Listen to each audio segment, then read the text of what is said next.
Before we start the crazy drama that I have, we got to do our daily Bible chapter.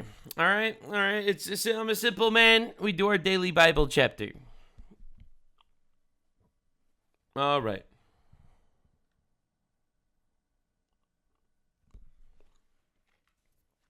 Daily Bible chapter. Turkey Tom got exclusive info on the killer. Yeah, I heard he interviewed like a friend or something.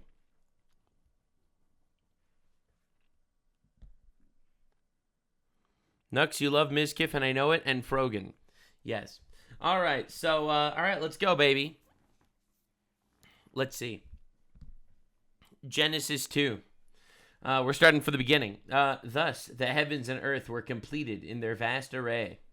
That they were. By the seventh day, God had finished the work he has been doing, so on the seventh day he rested from all his work. Then God blessed the seventh day and made it holy, because on it he rested from all the work of creating that he had done. And that is why we have the Sabbath every seventh day. Based. God rested, and so do I. That's why I don't stream on Saturdays. Anyway, Adam and Eve. This is the account of the heavens and the earth when they were created, and the Lord God made the earth and the heavens. Now no shrub had appeared yet on the earth, no plant had sprung up, for the Lord God had not sent rain on the earth. There was no one to work the ground, but streams came up from the earth and watered the whole surface of the ground. Then the Lord God formed a man from the dust of the ground, baby. That's where we came from, man. That's where we came from. We came from the dust of the ground. Breathed into his nostrils the breath of life, and the man became a living being. So, my understanding, the reason why this verse is written the way it is because every human being is comprised of two elements. You are comprised of a body and a soul. The body is purely physical. It's physical, it's mechanical, it's biological, it's scientific. Essentially, the Lord God formed man from dust and ground, right? That is the very, very physical body. And then God's breath into you is your soul. So that's the two parts to every human being, the body and soul, the earth and dust, and the breath of God. All right, anyway, that's my interpretation. Now the Lord God had planted a garden in the east of Eden, and he put the man he had formed. The Lord God made all kinds of trees grow out of the ground, trees that were pleasing to the eye and good for food. In the middle of the garden was the tree of life and the tree of knowledge of good and evil. Epic foreshadowing! Epic foreshadowing! Epic foreshadowing! A river watering the garden flowed from Eden. From there, it was separated into four headwaters. The first was the Pishon, the winds that wind through the entire land of Havilah, where there is gold. The gold of the land is good, aromatic resin. The onyx is also there. And the name of the second river is Gihon. It winds through the entire land of Cush. Very epic. Very cool. The name of the third river is the Tigris. It runs along the east of Ashur. The fourth river is the Euphrates. And we actually know where all these rivers are, by the way. They're all in the Middle East.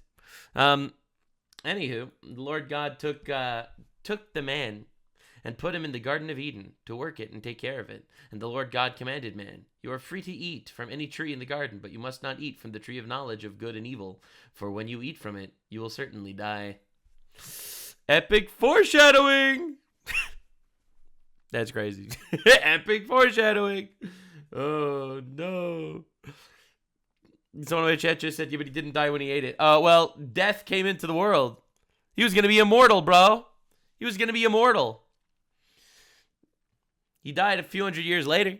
The Lord God said, "It is not good for man to be alone. I will make a helper suitable for him." Now the Lord God formed out of the ground all the wild animals, all the birds of the sky. He brought them to the man to see what he would create, and named them. Whatever the man called each living creature, that was its name. So the man gave names to all the livestock, the birds in the sky, and all the wild animals. But for Adam, no suitable helper was found.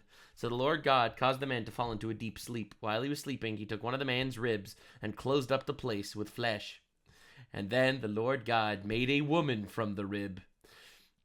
I will admit I sometimes call my woman, "Hey, rib," and it goes over very well. He has taken out of man, and he brought her to the man. Before I continue, just something very interesting. This is like a Talmud quote that's very funny.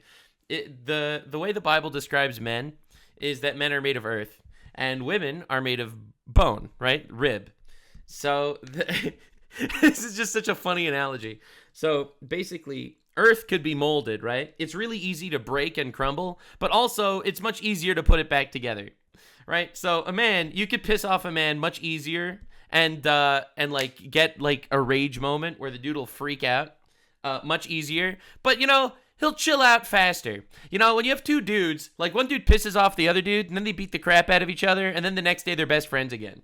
But with women made of bone, it's harder to break. It is. But once it's broken, that bridge is burned, baby. That bridge is burned forever, dude. They are never reconciliating, ever. Anyway, epic lore. So, yeah, anyway. Men made from earth, women from bone, something like that. Anywho, the man said, "This is now the bones of my bones, the flesh of my flesh. She shall be called woman, for she was taken out of man." Yeah, that works a lot better in Hebrew. Because in Hebrew, man is... Okay, whatever. Anyway, you don't care. That is why a man leaves his father and mother and is united to his wife, and they become one flesh. That's it, baby. That is 1,000% the goal. All right? That's what you do. You marry a good woman, or if you're a woman, you marry a good man, and you become one flesh. You become one new unit. All right? And that's what it's all about. Not about this open relationship garbage you see everywhere. This is the life goal. Anyway, Adam and his wife were both naked, and they felt no shame. They felt no shame because, well, we'll see in chapter 3 why. Ho-ho! Well, anyway, that was chapter 2. Very epic. I love this chapter. I'll be honest, the entire first few chapters of Genesis are just amazing. All of it. Anyway, there's way too much lore here to discuss in these little snippets, but we can't do this all day. So anyway, moving on.